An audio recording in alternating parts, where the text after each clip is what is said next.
I got a running back on my list who Did also I might have just mentioned him. played for Indianapolis. I might have That's just Marlon mentioned Mack. him. There he is. Don't say it. I'm not. I know exactly what you're saying. Don't say it, and I feel like it's Don't over. say it. It's over. It's out. It's dated at this point. It's not funny anymore. Hey, people love to do it, especially on Sleeper. Yeah, well, people are unoriginal with their jokes. All right. Well, he's 26 years old, That's fine. and his main competition for work is a 32-year-old Rex Burkhead. Royce Sorry, Freeman, Rex. who hasn't done anything in the NFL, Sorry, anything Royce. significant, Nah. and Scotty Phillips, who literally hasn't done anything in the NFL. Not even significant. He just hasn't done anything in the NFL. Yeah. When we last saw Marlon Mack, he was a mid-tier running back 2 in 2018 and 2019. He was he operated as in 2019 12 points per game. In 2018 14 points per game. Underrated running back, underrated signing. Yes, he's a couple years removed from the Achilles tear, and that usually spelt death knell for running backs. But we've seen in recent memory, running backs have been able to work themselves back, and him being more than 1 year removed from the Achilles tear is promising, is good. And he has little to no competition on this Texans team.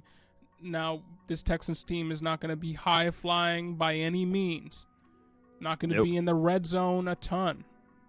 But he's going to get work. And that's the most important thing for a running back.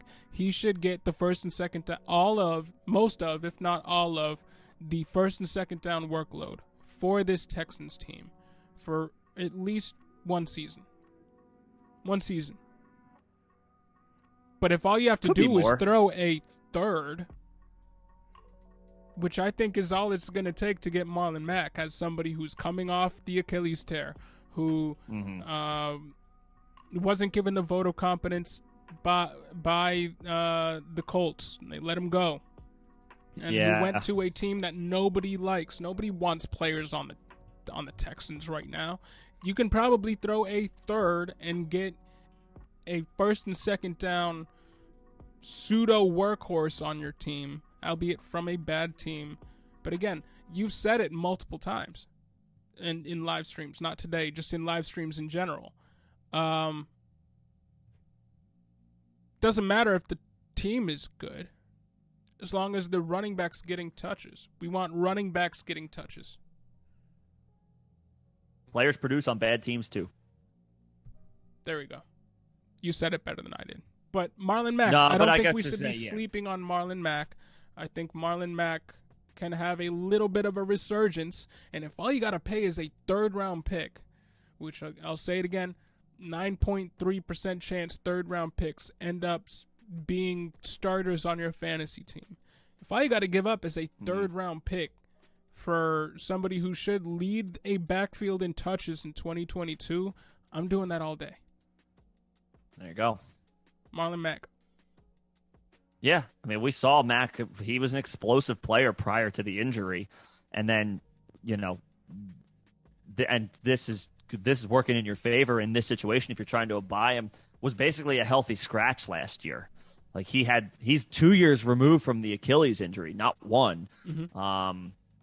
Last year there was just no room for him because Jonathan Taylor was just showed up and decided to be the best running back in the league. There was no room for Marlon Mack in Indianapolis. So, yeah, I mean, the fact that we haven't heard much from him in the past 2 years is working to your advantage if you try to acquire him. So,